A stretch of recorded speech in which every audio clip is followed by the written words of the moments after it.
Morning, everyone. Excuse the state of me. I'm still in bed. I've just woken up, and I'm full of sinusy, crappy stuff, and I'm actually on antibiotics, which is a bit worrying now because I'm supposed to be running a marathon next Sunday. So I'm feeling a little bit sorry for myself, but never mind. I wanted to hop on this morning and just talk to you about getting started and making changes and what I did to start that process, really. So obviously I've spoken about how the doctor made me feel worthless and stupid and off, checked me out the door on my own. And I thought to myself, once I'd processed what she'd said to me, I wrote a list. I got a big piece of A4 paper, I put a line down the middle, and on one side I wrote all the reasons why I should change. And then on the other side, I wrote all the reasons why I should carry on the way I was. And obviously, the list for change was massive because I put things like being able to have a baby, having a child, being able to play with them, run around the park with them, loads of things.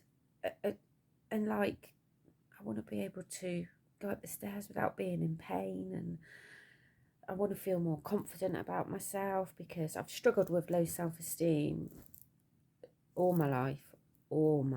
So that side of the list was massive, and the side to stay the same, which it sounds crazy, but anybody that is got a relationship with food like I have will understand. I just sort of went, well, I'll miss all the food because I thought I treated it like it was my friend or something, and I had this weird relationship with it that I thought, yeah, well, I don't know what I thought really, but it comforted me, and I used it as a comfort. So I was kind of holding on to it, I suppose, because that was always been my response to sadness, trauma, emptiness, feeling shit about myself.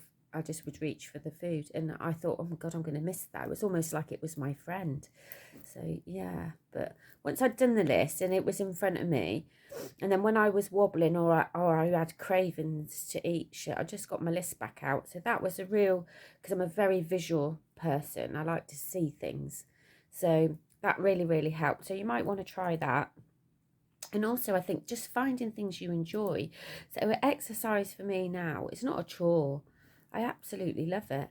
And I like to get it done first. So there will always be washing to do, cooking to do, cleaning. That will always be there. So I go and do my exercise first, and then that'll still be waiting for me when I get home. And then I go back and do that. So before I would do all those other things and then think, well, I'm too knackered to exercise. So now I do the exercise first. And actually, after I've done my exercise, I've got way more energy. I'm absolutely buzzing. So I crack on with the jobs in half the time, really. So that's my little bit of Saturday motivation for you. I'm going off to the gym this morning to do a couple of classes that I really, really enjoy. Great bunch of girls, really friendly. My gym is really friendly. There's no egos at the door. We don't have any of that nonsense, thank goodness. So yeah, whatever you're doing today, I hope you have a really happy, healthy Saturday. And just remember, food isn't our friend. It's not supposed to be a drug that we abuse when we feel shit.